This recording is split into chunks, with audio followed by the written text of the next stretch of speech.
All right, thanks, Ed. Parties in a massive Miles City sex abuse case involving a former athletic trainer met today for a formal hearing in Custer County Court. The issue is whether state law in place back in 1997 could prevent the Miles City Unified School District from being liable in the abuse of 32 former student athletes who say they were sexually abused at the hands of James Jensen. MTN's Andrea Lutz was in court just as things wrapped up just a few moments ago. Some compelling testimony heard by both sides today in a hearing to determine two things: liability and negligence.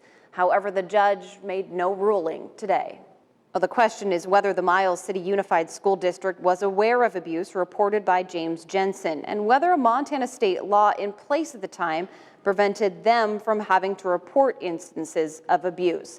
Attorneys for the school district say the statute doesn't apply for that time. They say the law said abuse only had to be reported by a parent or guardian. However, attorneys for the 32 plaintiffs in the case say Montana law says otherwise, and case law says otherwise. They say a public school district has an obligation to keep children safe. Well, now the judge will take what he heard here today, take a couple of weeks to think about it, and make his ruling ahead of trial. In Custer County District Court, Andrea Lutz, MTN News. Thanks, Andrea.